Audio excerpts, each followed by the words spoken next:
Hello, everyone. We're all set up here and ready to go. My name is Bunny, and I'm honored to serve as a review member of the Black Hat Asia. And thank you for joining us for unveiling the mysteries of Qualcomm's QDSP-6 JTAG, a journey into advanced theoretical reverse engineering. I'm actually very excited to hear this talk. I've been looking forward to it. It's my privilege to introduce our speaker, Elisa Essage, founder of Zero Day Engineering. Please join me in welcoming Elisa to the stage.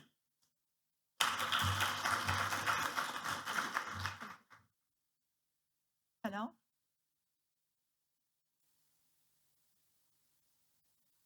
Thank you for introduction.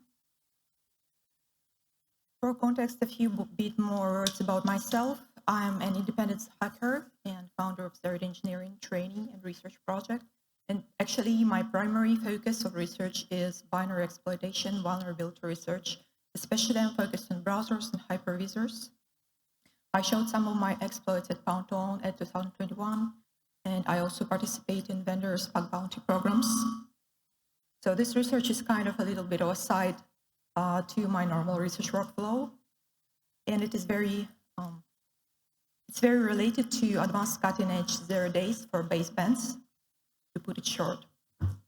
So today's my topic is Qualcomm Hexagon architecture. It is a proprietary custom CPU, or so to say, DSP architecture developed by Qualcomm. And it is included in all the Snapdragon chips that are currently on the market. And Snapdragon chips in turn power around 30% of mobile smartphones of different brands. They kind of partner with different brands. Samsung mobile phones had Snapdragon system on chip at some point. Apple's did have it, so currently they're kind of around 30% of the mobile ecosystem runs on Snapdragon and MDM chips. And Hexagon architecture is very different from the typical mobile CPU architectures like ARM, MIPS that we're familiar with. It is a very long word architecture which is optimized for parallel processing of instructions.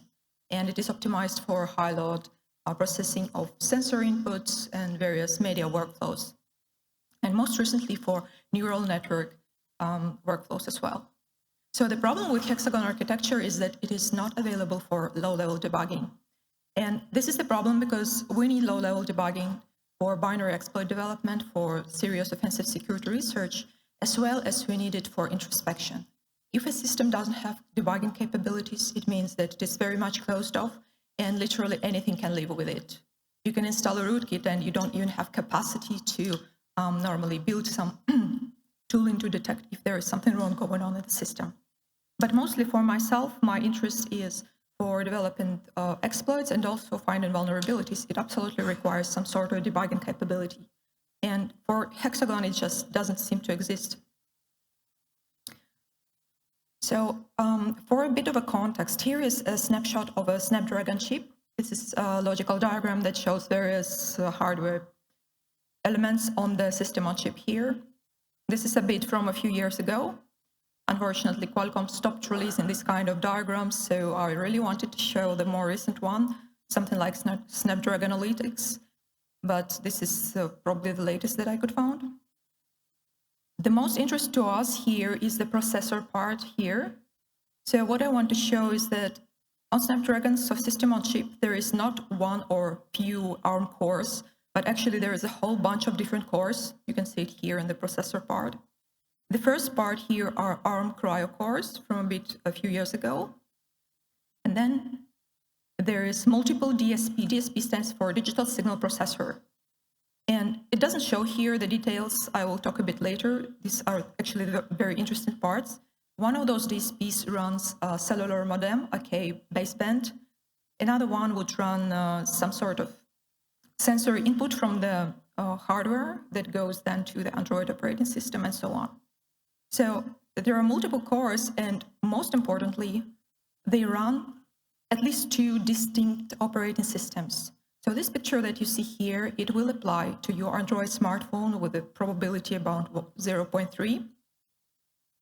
there is not only just the Android operating system installed and running on the ARM CPUs, which is called the HLOS, or high-level operating system, but also there is multiple DSP cores here, and they are running a completely different operating system named Real-Time OS, and here it is QuRT for Qualcomm SoCs. It's completely proprietary, it's real-time, and both of these operating systems are running in parallel in this typical MSM-based, Snapdragon-based smartphone. On the real-time operating system, you also have some sort of apps. They're very different from what you have on Android, like Chromium. On RTOS, you will have specialized apps that are basically more like firmware, which implement specialized functionality related to specialized peripherals. For example, there is a distinct piece of firmware which implements the cellular modem or baseband functionality. And these kind of apps are really huge, like from several 100 megabytes to several gigabytes in size. And they're written all in the Hexagon language, in the Hexagon opcodes, and they execute on the Hexagon architecture. And here I'm showing just, for example, 3 types of DSPs. They are now called separately MDSP for the mobile Hexagon core that runs the baseband, the CDSP for sensory input, and currently they also added NPU, which is the neural processing unit, just maybe about 1 year ago, which also runs on Hexagon architecture. So this is kind of our high-level context, what we're doing here. And from the offensive security perspective, one of the attack vectors come in here to the baseband, for example. And when you have some sort of vulnerability in the baseband, you literally cannot even get a crash dump from here. It's very locked down, and there is no debugging capabilities, nothing. Similarly, if you want to attack something on the NPU, it's absolutely shut off. Hexagon architecture, for a quick recap, as I said, is very unique in itself. It's custom. It doesn't look so. I know most of the popular assembly languages that currently are on the market, and Hexagon is very different from all of them. Perhaps the most prominent feature that you can notice here in the snippets of assembly is the packet instruction or semantic, packet semantic, the Kirby braces, which includes the instructions that can run in parallel on the hardware. And this is a big deal because modern processors, as you know, use various tricks to emulate or speculate parallel execution of instructions, but it is only speculative. But on Hexagon architecture, they are literally executing in parallel on the same hardware. And this is very, very important for certain types of certain types of workloads and calculations. So I'm not going to go deeper into these details. It's very interesting, and you can refer to my past talk from 5 years ago that talk a little bit more about these details of the architecture itself. So as I mentioned, Hexagon is now an NPU, and this is just a bit of marketing thing from Qualcomm that they also show very, very cool benchmarks for the NPU productivity, like 45 trillions of operations per second, which is pretty good. I'm not sure how did they test this, so this is kind of open. I just want to leave it here. And this NPU is currently also installed in a bunch of laptops for as a pilot project of unveiling the Hexagon architecture onto laptops as well. So currently Hexagon doesn't only affect the smartphones, but also it's coming into the laptops, and it already is available commercially as laptops.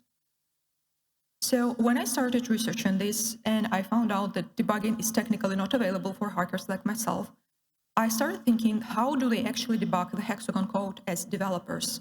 Because Qualcomm has its own kernel developers that build the QuRT operating system, and they also need to test these microelectronic components, obviously, so somehow there has to be some sort of debugging functionality. It turns out that there exist a couple of ways, but they are kind of strange. So there exists a hardware product named Lauterbach 32, Trace 32. It's not a debugger per se, it's a connector which connects the JTAG output on Snapdragon SoC or Dragon board to the computer, and then it goes to the Trace 32 software which processes the signals. The problem with this is that it doesn't really work out of the box if you just plug it in. And the problem is not because your production-grade mobile phone is locked down, obviously. That's not a problem. But the problem is that to work with this at the hardware level, you need partner endorsement from Qualcomm. They're consulting. They are required to set up this thing to basically to configure the whole board to enable JTAG level debugging. And this information is not public, how to do that. As a typical OEM, you would be shut off from this kind of program and you will not be able to use this hardware thing, let alone as an individual researcher for a company. So this is one problem. Regarding of software debugging, technically it doesn't exist on Hexagon, meaning that typically on operating systems, we have standard debuggers which allow to debug the kernel like GDB and Windows Debugger that are available routinely and very well tested and maintained. On the Qualcomm ecosystem, this thing doesn't exist. There is no debugging per se. And as a user, as a developer, as an OEM, you are not supposed to debug it at all. So this is also, it makes it very closed off and unavailable to any sort of introspection, even for defensive purposes.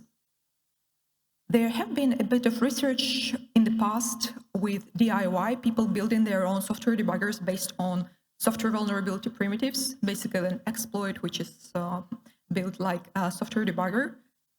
They creating a GDB server, injecting it into the baseband firmware running online through a software vulnerability primitive, and it did work, but that approach basically is very limited. Obviously, it's only tied up to a certain version which is vulnerable. It's unstable. It doesn't allow us to debug other parts of the Hexagon firmware and so on. So, and also there is quite a bit of work here. But this approach was made, and this just goes to show how much it is important to build a debugger for commercially available architecture, that people actually are willing to invest their time to do something at this kind of engineering effort. There is also available some emulators and debuggers in the Hexagon SDK. So technically, as a high-level user, you can write some Hexagon code. I'm not sure what the use case for that. I didn't look into it. Probably you can write some specialized AI training programs that is hard optimized for Hexagon. That could be a good idea, probably. Using the Hexagon SDK, you can write the code in C or in Hexagon assembly as well. You can build it, and there is some sort of simulator or emulator available.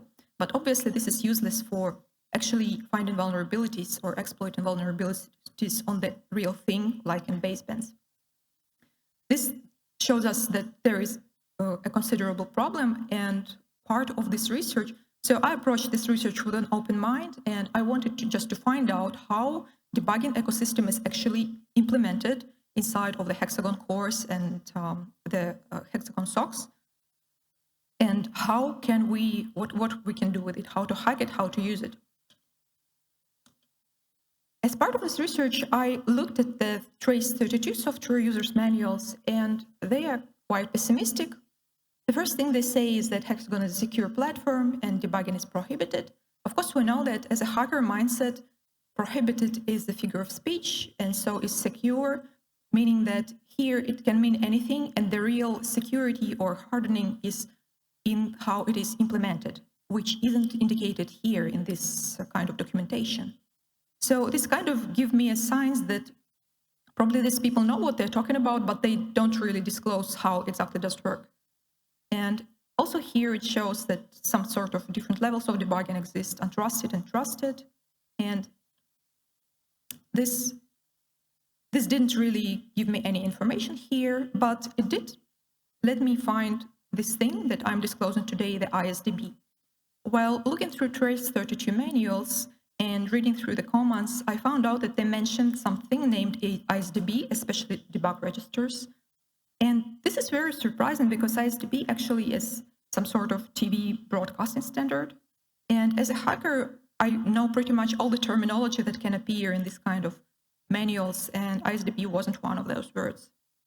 So I started looking up, and very quickly it got very mysterious because ISDB was mentioned around many open source code as related to MSM, kernel, various drivers that support the Qualcomm ecosystem, as well as other things like Camo and LLVM. But it was mentioned kind of like they probably imported some sort of internal SDK headers or something, which basically have some macros defined, constants, but these macros are not used anywhere. Actually, I did find a couple of places where these ISDB-related macros were used in older drivers for modem on MSM. And interestingly, this code was completely removed a few years later, which also I noticed happens a lot with this ecosystem. Probably developers kind of leak a bit of internal things into public open source software, and then somebody calls them out on that and they remove it. And it happens all the time. While Googling for ISDB technology, I found nothing aside from this TV standard. One thing that I found is a handful of patents registered to Qualcomm technologies, which actually discuss this technology. And these patents became the most important source of information.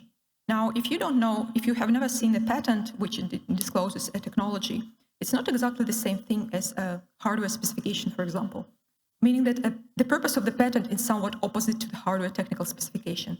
The purpose is to not disclose anything, but still make a solid claim for ownership of a specific technology, which is why these patents are very, very vague in what they're talking about, and they disclose a handful of schemes or a handful of internal details that are disconnected enough so that it's still difficult to recover the whole picture of how this thing works. So it's still kind of an effort related to reverse engineering, even though with those patent documentation. So to summarize the project that I did, it was based completely on open sources. In this particular project, I did not touch hardware. I did not try to decapsulate anything. I barely touched reverse engineering of firmware. I will notice a bit later about this.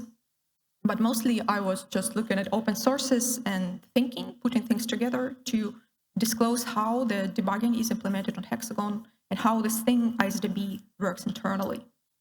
As a result, I'm disclosing today the first look at ISDB internals that would be essential for anybody who wants to enable hardware level or even software level debugging on Hexagon cores. I will not be releasing any sort of code, and I will release a recipe for trying to enable debugging with JTAG that I will talk a bit later. And still there is a lot to uncover about this. Today, because of the time limits, obviously I can only focus on the most core parts of it very quickly, so a lot has to be left aside. Fast forward to the findings. ISDB stands for the In-Silicon Debugger. It is a proprietary hardware ecosystem inside Snapdragon system on chip and anything that has Hexagon cores in it. And technically, it sits somewhat between the JTAG infrastructure and the cores. I will talk about JTAG a bit later. Here, it is important to understand that ISDB is an internal circuitry which governs everything related to debugging on Hexagon cores, meaning that both software debugging and hardware debugging, especially hardware debugging. And here, this little diagram kind of suggests that there are many ways how you can approach ISDB. For example, there are many ways to set a breakpoint here. The first two mention ISDB registers, then there is the software breakpoint implemented in Hexagon architecture, JTAG level breakpoint, and so on. And throughout this investigation, I found it seems that there is kind of a lot of different ways to work with ISDB, and it's absolutely not obvious which one of them will work out and how they're related between each other. A quick recap about JTAG. JTAG actually, it technically has nothing to do to software debugging in the context that I'm discussing it today. It's a very old technology for testing microelectronic circuits, and it's very simple. The first JTAG standard is really simple. It has typically 4 or 5 pin out, 4 or 5 pins that sometimes you can see on simple boards if they're exposed. And there is one port for data in and one port for data out. Very simple. And the thing about JTAG is it's very powerful. On the hardware level, it exposes basically everything that runs the software. It exposes all the registers of the CPU or the processing unit or any hardware. It exposes all the memory. That you can access these things directly, and there is absolutely no security around that. That is one of the reasons why basically in any research related to hardware reverse engineering or hardware offensive research, people start with finding out JTAG circuitry or pinouts and trying to hook into it to gain direct access to the piece of hardware as well as to software, and for example to dump the firmware. So JTAG is kind of a very, very, very amazing thing for a hacker. And most importantly, JTAG is very commonly used to implement software debugging. If you can see that JTAG allows us, it kind of like works a little bit like in binary exploits. JTAG allows us to have several very powerful primitives like access to memory and registers of the processing unit. And with those powerful primitives, we can build a software front end, which basically will use these registers to implement software level debugging, which is how it works. And when we have a software level debugging based on JTAG, it's incredibly powerful because it allows to debug the system from the external. So with GDB or Windows Debugger, for instance, you can only debug kernel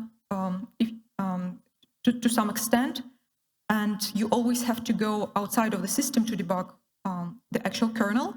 And then if you want to debug something like the bootloader or something that boots even before the bootloader, then this is where JTAG comes in really, really useful. Another thing to mention here is that there exist multiple JTAG pinouts, not just the 4 or 5 pin. The 10 and 20 pin pinouts for ARM were actually quite popular. ISDB primarily is communicated through ISDB registers that are listed here. ISDB registers have different functionalities, and importantly here, a handful of them is exposed to the core access supervisor mode, which is basically the kernel privileged mode of the QuRT operating system, while majority of them are only exposed to the JTAG. Here it also shows us a distinction between trusted and untrusted access to the ISDB. But most importantly, so there are different things like you can read the status, you can enable ISDB, there is some general purpose register. Obviously, these are all undocumented. You can kind of guess what they mean, what they do based on names, but that's it. But for us, the importance is that some of them are actually accessible to the QuRT kernel here, while others seem to be only exposed to on the hardware level. Regarding the trusted and untrusted debugging mode, trusted debugging mode is only reserved for Qualcomm kernel developers, and anybody else will go through the untrusted route, including OEMs and obviously hackers. In the untrusted mode, the set of functionality in ISDB is restricted, which is available to you, while in trusted, everything is available. Another important player here is the sysconfig register, which is also undocumented, which I found it in the programmer's reference for Qualcomm architecture. And here on the right side, you can see a snippet from the patent documentation, actually. And it kind of says that it is one of the ways to form the register, meaning that in reality, it can be a bit different. But from what I'm seeing in the firmware and how it works, that this picture is actually quite correct, and they did implement it in exactly the same way. So sysconfig register is exposed to Hexagon programming APIs. You can use it in Hexagon programs at the privilege level, at the supervisor level only. And there are 2 bits of importance here for us. The bit ISDB core ready, which indicates to the host software if the ISDB core is currently available for debugging. And another bit is ISDB trusted, untrusted. This one is the most interesting because it literally sets whether we have full access to the ISDB functionality or only restricted access. So technically, looking at this, if you have a privileged access, then privileged execution in QuRT, then you can probably set a trusted mode here. And also, it says that JTAG level communication is actually done through the, not necessarily through JTAG. Communication with ISDB is done through the sysconfig register, which also encodes a 40-bit packet of data. So the next question is, how do we actually program this sysconfig register? How to set this trusted bit? Once again, I'm looking at the reference documentation for Qualcomm. So in the reference documentation, once again, I found a bit of mentions here in the older versions of programmers' reference for Hexagon developers, which mention a little bit a set of privileged registers that you can access and how to program them. Basically, you just assign a general purpose register to it to set some bits. Then you will also need to synchronize it with async instruction, which is important. And in the references, it no longer mentions much of this related to ISDB. As I said, Qualcomm seems to be just keep hardening and keep removing any mentions, any public mentions of this technology. Then, so this is an example of how it's mentioned in the reference documentation. You can use breakpoint instruction, but only if it is enabled by ISDB, and ISDB is not mentioned anywhere else. Very typical. Lastly, so that was the kind of low-level hardware/assembly perspective on ISDB, and now I found out a very interesting thing when looking through various open source codes related to MSM, which is the magic cookie. It's a specialized sequence of bytes, which stands for the letters SDBG in hex here. It's not related to QuRT necessarily, it's a totally different technology. And so when investigating this magic cookie, I actually found out that how it works is that QuRT kernel serves as a kind of guardian keeper for the ISDB technology. It is technically able to enable ISDB debugging, but so if you just connect to ISDB via JTAG, it will not work because this have to be enabled by QuRT kernel first, or not necessarily QuRT kernel, by the Hexagon core in supervisor mode, which is what QuRT kernel does. So how this works is that the QuRT kernel, it guard keeps this whole hardware ecosystem. It has the capability to enable or disable it, and it looks out for this magic cookie in a particular spot in the IMM, which is the shared memory on the system on chip. And once it finds this cookie, it will proceed to execute the instructions related to enabling the ISDB functionality. And it's not only the QuRT kernel, also several other Hexagon firmwares do some things related to processing of this magic cookie, which I didn't look deep into. This most probably won't be necessarily enabling of debugging per se, but something like setting up debugging for actually for this particular piece of application. So the recipe would look like this. The QuRT kernel operates ISDB. It has the capacity to enable or disable it, and it uses internally a simple flag-based mechanism to kind of control this in a very simple way, to enable or disable and maybe to do something else. And specifically, this magic cookie that I mentioned is used for the control. You have to put the magic cookie through JTAG to a specific spot in IMM. This spot will be unique to every application that you want to debug, like modem, for QuRT kernel.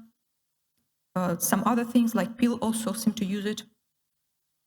The offset is different, but the cookie is the same. And the logic that will be executed when the software finds the cookie is also quite different.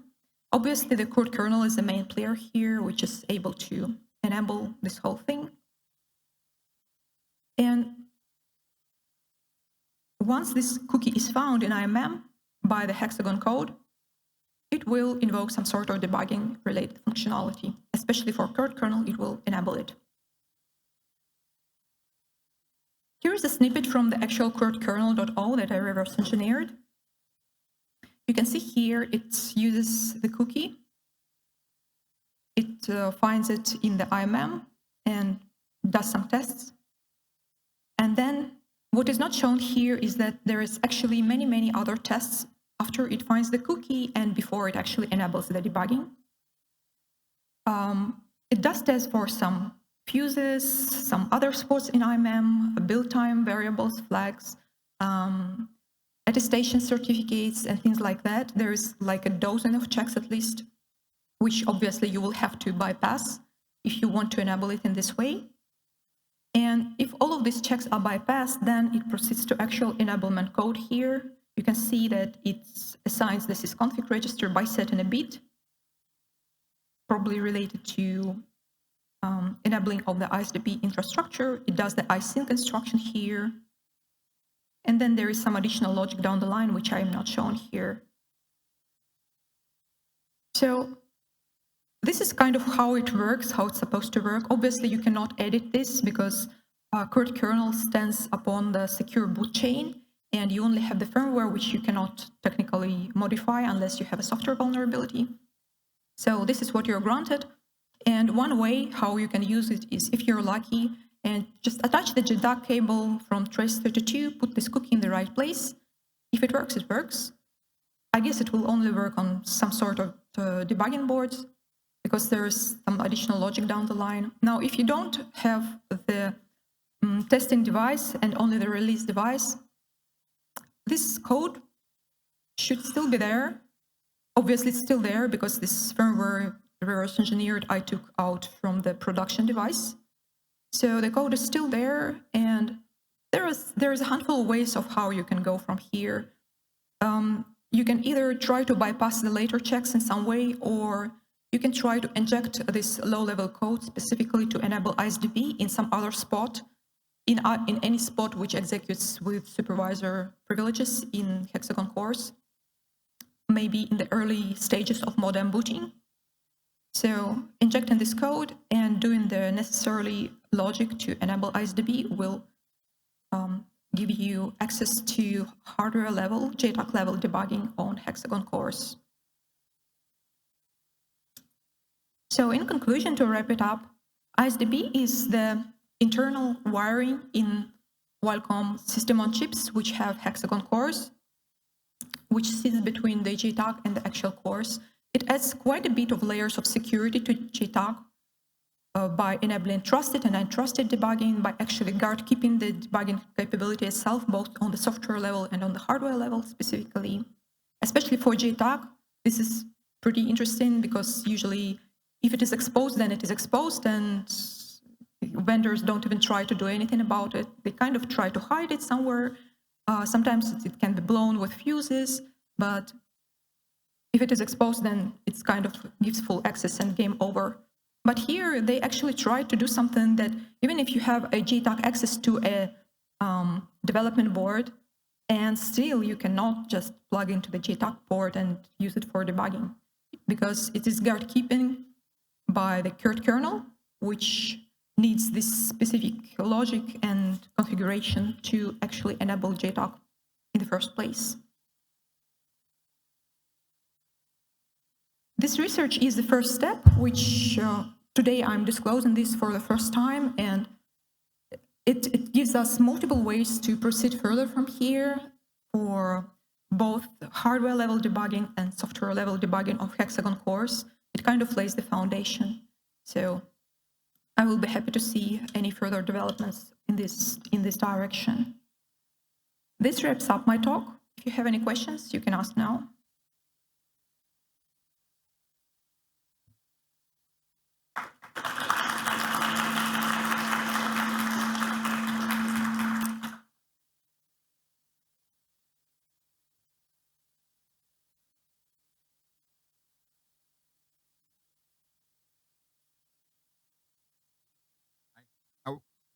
How were you able to get the firmware images that you were looking at, looking at reverse engineering? Is that just off of JTAG? No, it wasn't through JTAG. You can actually download it. Oh, okay. So you just download it from them? Yes, you can download it, and then there is some workflow related to extraction of these things, but it's pretty much available. Another question, the use of the Hexagon cores for all their NPUs and whatever they're called, is it the same core underneath and they're just putting a little bit of software on top of it, or is it actually variation in the silicon that they're using for the different uses of the Hexagon? So there are actually multiple cores, and they are designated for different purposes. From what I've seen, they don't look like they are distinct cores with different functionality.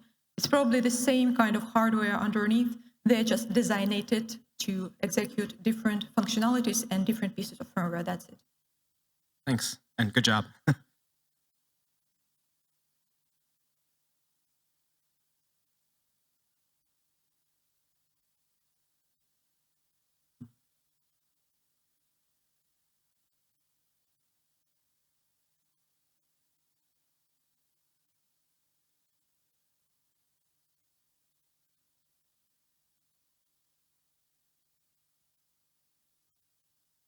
If there is no question, then thank you very much for your attention. You can find my contacts here and social media if you want to connect. Thank you. Bye-bye.